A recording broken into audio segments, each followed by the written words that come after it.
John Martinez, a young police officer recently promoted, patrols the bustling streets of the Bronx in New York, accompanied by his experienced colleague, Officer Mike Kowalski.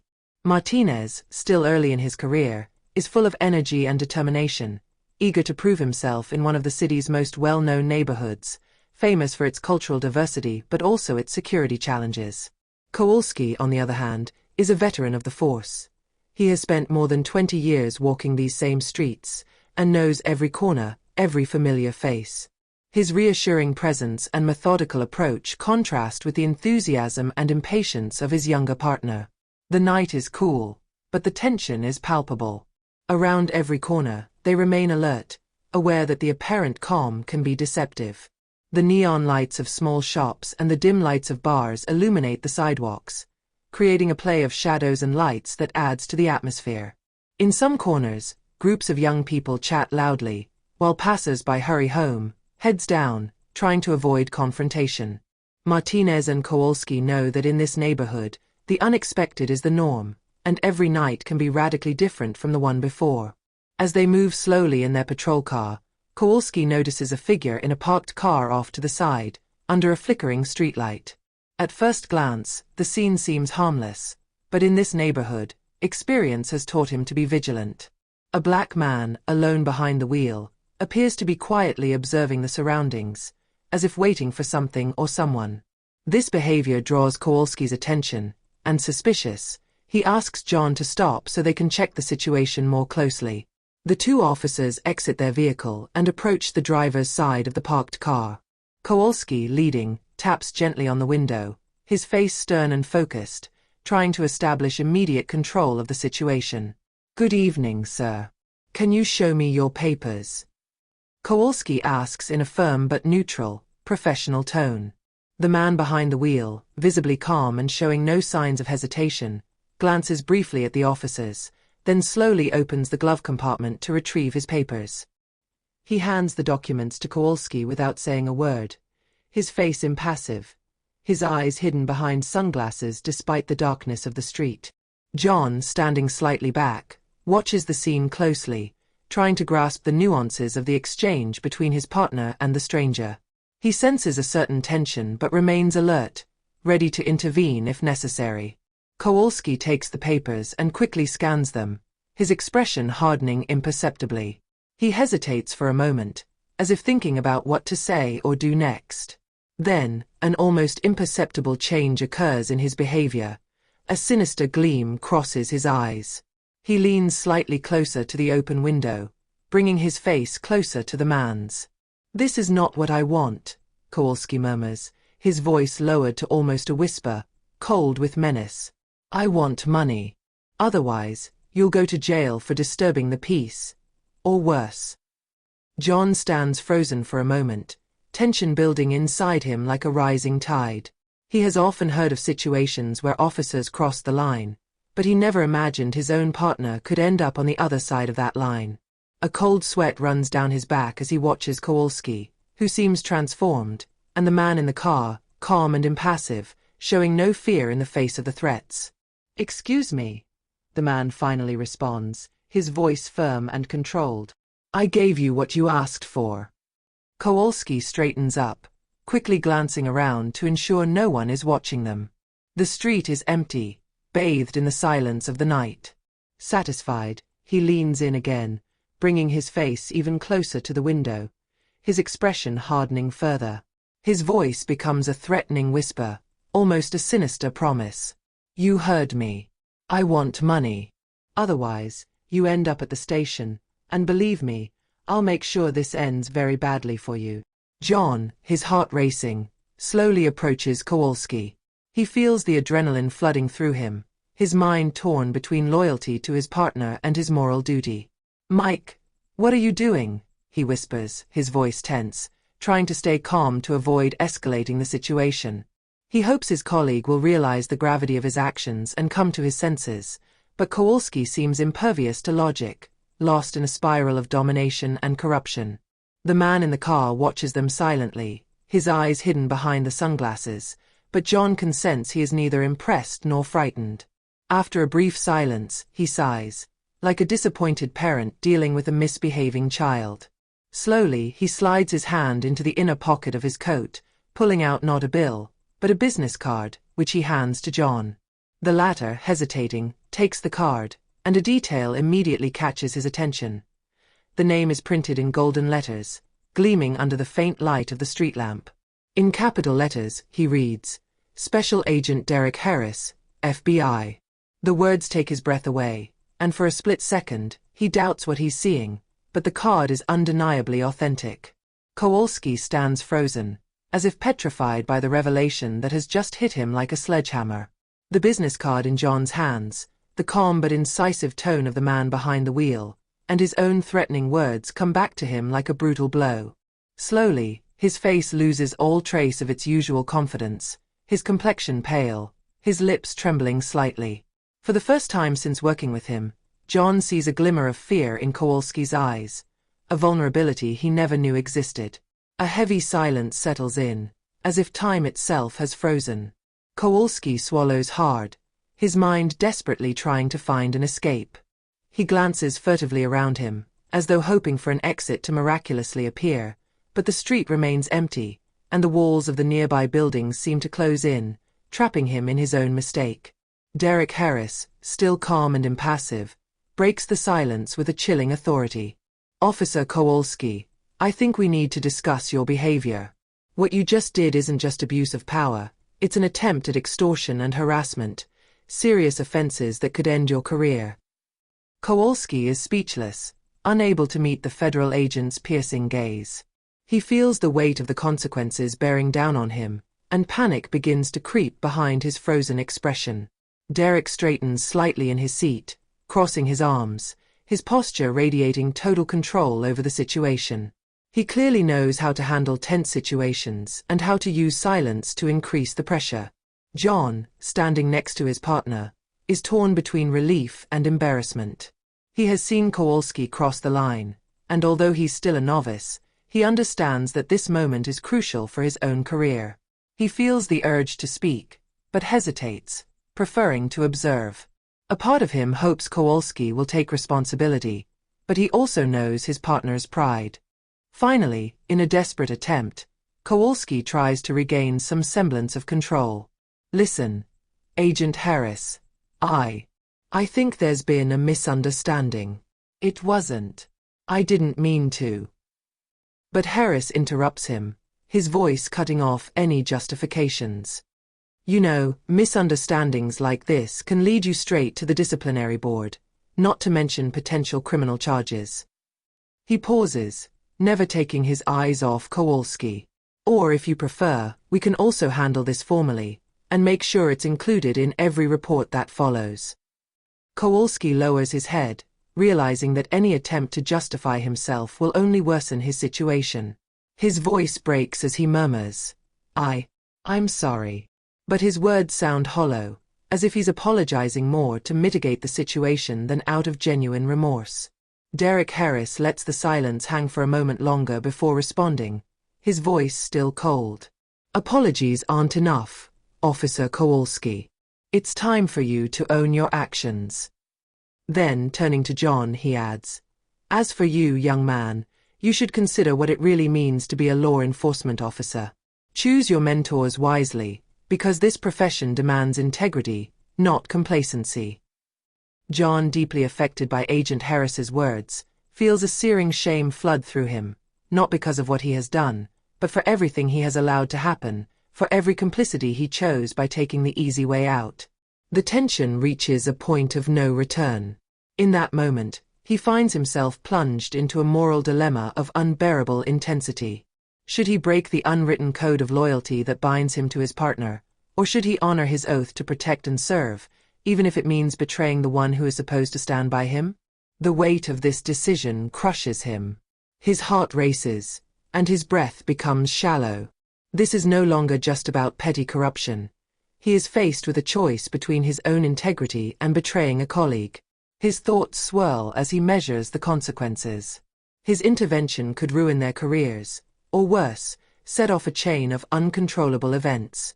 Slowly, without drawing attention, he steps back, putting some distance between himself and Kowalski. In a nervous movement, he slips his hand into his pocket and discreetly pulls out his phone. His fingers tremble as he dials the Central Precinct's number, each digit marking an irreversible step. Central, this is Officer John Martinez, badge 4721, he murmurs, his voice low but resolute. I need a unit on site immediately. Critical situation. FBI agent in danger. Presumed extortion involving a NYPD officer.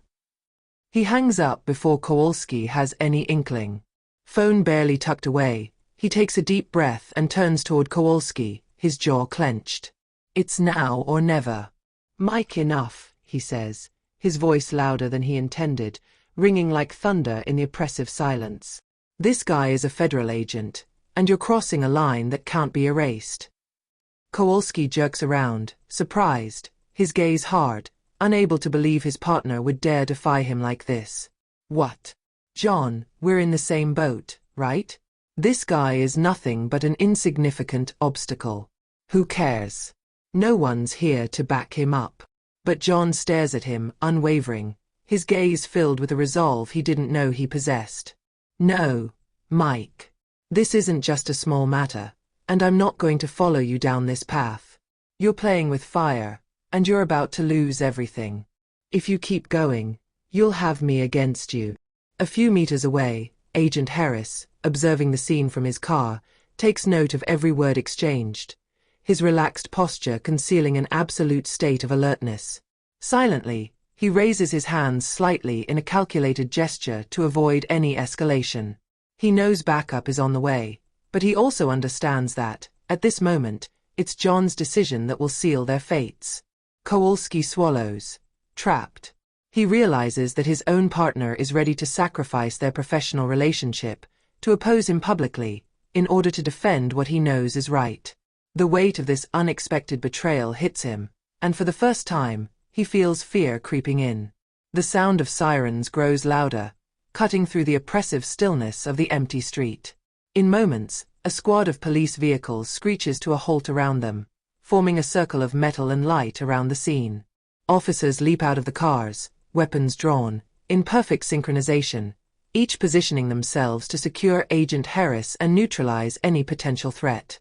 The police captain steps slowly out of his vehicle, casting a sharp, penetrating glance around him. He approaches John, who remains still, then moves toward Kowalski, whose face crumbles as he understands the gravity of what has just occurred. A shiver of dread seems to pass through him as he meets his superior's eyes. The weight of his actions finally becomes clear to him, each questionable decision, each abuse of power standing as an insurmountable wall. Mike, drop it, the captain commands, his voice as cold and sharp as a knife. His jaw is clenched, and his eyes show no compassion. We received a call about an attempt to extort a federal agent. Do you know what that means? The authority of his words hangs heavily, leaving little room for mercy. Struck by these words, Kowalski freezes for a moment, his hands trembling.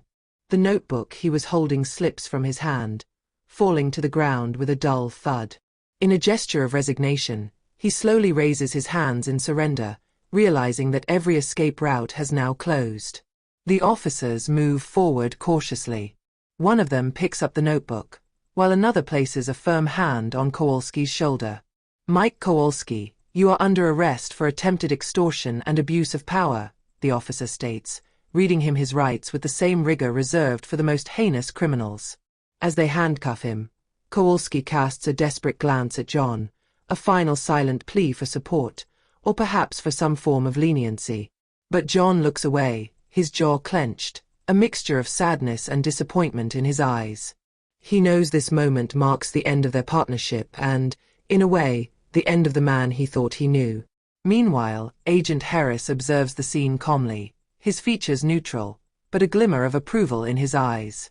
He recognizes in John's gaze a moral conflict overcome, a personal victory, and perhaps the beginning of a new way of seeing things. As Kowalski is led to one of the cars, his hands cuffed tightly behind him, John watches him fade away, surrounded by the officers. He takes a deep breath, letting the cool air fill his lungs, attempting to calm the storm brewing inside him. He knows this moment will be etched in his memory forever.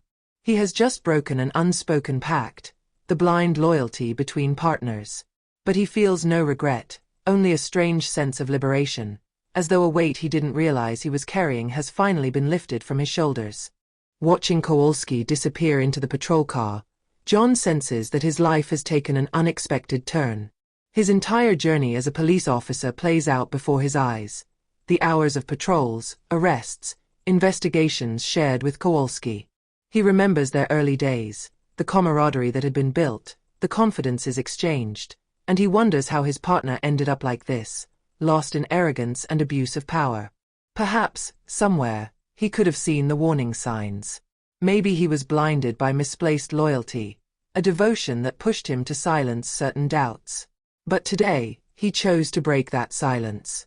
The captain returns to him, a look of understanding and respect in his eyes. I know this isn't going to be easy for you, John.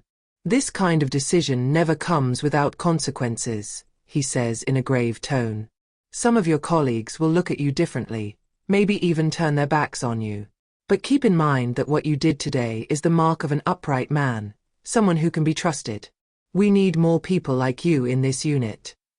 The captain's words resonate with John, offering some comfort, but he knows that the trial is just beginning.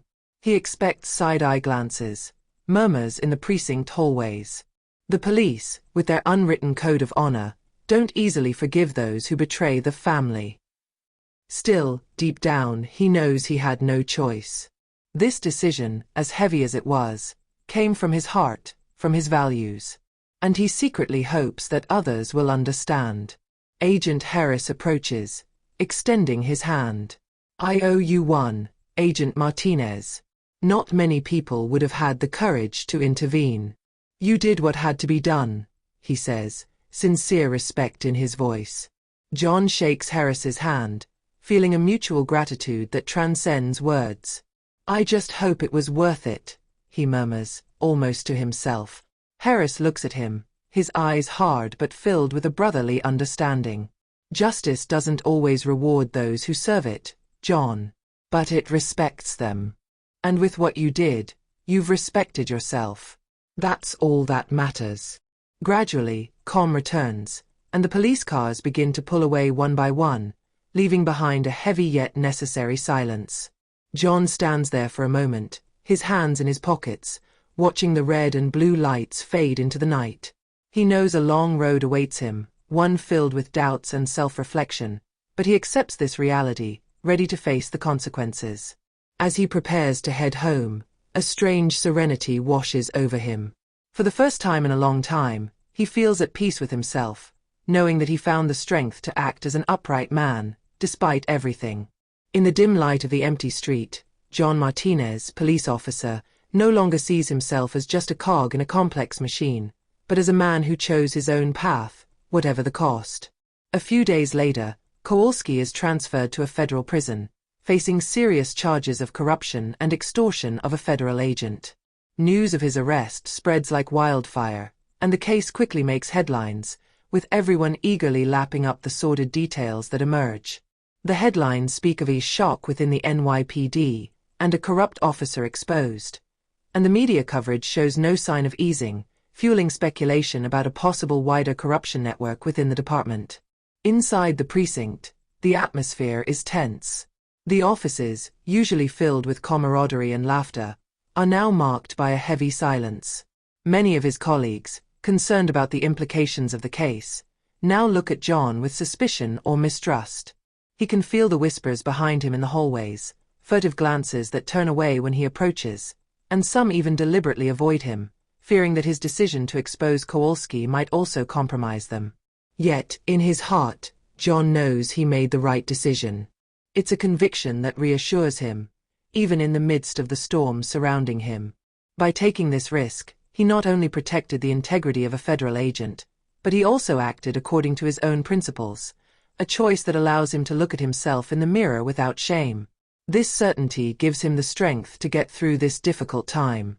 Days pass, and as social pressure mounts, John often finds himself alone in the cafeteria, pretending to drink his coffee or read a report. The conversations around him revolve around the department's response, the possibility of an internal investigation, and the ramifications for the department. Even though he receives a few words of support from some of the older officers, most prefer to keep their distance, probably concerned about their own position within the hierarchy. He doesn't know whether this situation will last or if things will eventually return to normal, but he's beginning to realize that loyalty and friendship in this line of work can be as fragile as shards of glass. The captain calls him in for a meeting, and as John enters his office, he feels a mixture of apprehension and hope. The captain seems thoughtful, his gaze focused on a pile of files. When John sits down, he can see the concern on his superior's face. "John," the captain begins, "I know this is tough right now, but I want to tell you that your decision to expose Kowalski was brave. It's rare in our field. It's going to make waves, but we need to make sure it doesn't affect your career." John nods, appreciating that the captain's support is a ray of light in his sea of uncertainty. "Thank you, Captain. I'm trying to hold my head high, but it's complicated with the way people are treating me now." The captain nods. "It won't be easy. But remember, real allies will show themselves in adversity. Hang in there, and don't hesitate to call me if you need to talk. I'm here to support you." As he leaves the office, John feels a little lighter, even though the shadow of suspicion still lingers around him. He decides to focus on his work and continue doing what is right, hoping that time will heal the wounds and redefine the relationships he has with his colleagues. Over the days that follow, he begins to receive anonymous messages of support, notes slipped under his door with words of encouragement and gratitude for having had the courage to speak the truth. It gives him hope. Maybe change is possible, and maybe other officers are ready to stand up against corruption. He knows it will take time, but he's determined to stay on this path, because for the first time, he feels like he's contributing to something greater than himself. One morning, as he's leaving his shift, John is surprised to see Special Agent Derek Harris waiting for him at the entrance of the precinct. Harris, still calm and imposing, approaches him with a subtle smile. "Martinez, I owe you one," Harris says, extending his hand. John, still a bit nervous, shakes the agent's hand. "I was just doing my job," John replies modestly, though he knows it goes far beyond his duties. Harris shakes his head. "No, you did more than that. You risked your career to do what was right. Not many people in this city can say that." Suddenly, Harris does something that takes John by surprise. He pulls him into a brotherly hug, a rare gesture from such a reserved man. John freezes for a moment, surprised, before returning the embrace. This simple act symbolizes all of Harris's gratitude and the respect he now holds for John. Pulling away, Harris smiles. "I'll make sure your superiors understand the importance of what you've done. I'll personally request that you be promoted. You deserve to rise through the ranks, Martinez. You've proven you have not only courage but also integrity." John, stunned, doesn't know how to respond. A promotion? He never imagined that such a difficult night could lead to this. He looks at Harris with gratitude. "Thank you, Agent Harris. It means a lot to me," he says, his voice filled with emotion. Harris nods, then gives him a friendly pat on the shoulder. "Take care of yourself, Martinez. I'm sure our paths will cross again." As Harris walks away, John stands there, still in shock at this turn of events. The weight of the situation begins to lift, and a sense of pride grows within him. He knows that tonight, he made a decision that not only saved a man's life but could also change the course of his own career. A few weeks later, John is officially promoted. His colleagues, who once looked at him with suspicion, begin to understand that he did what none of them would have had the courage to do. With his new position, John commits to continuing to serve justice with honesty and to never give in to corruption. This story highlights the fact that, in life, sometimes it's necessary to make painful decisions to ensure a greater justice. It is an inspiring example of how a single decision can change not only a life but also the way others perceive you.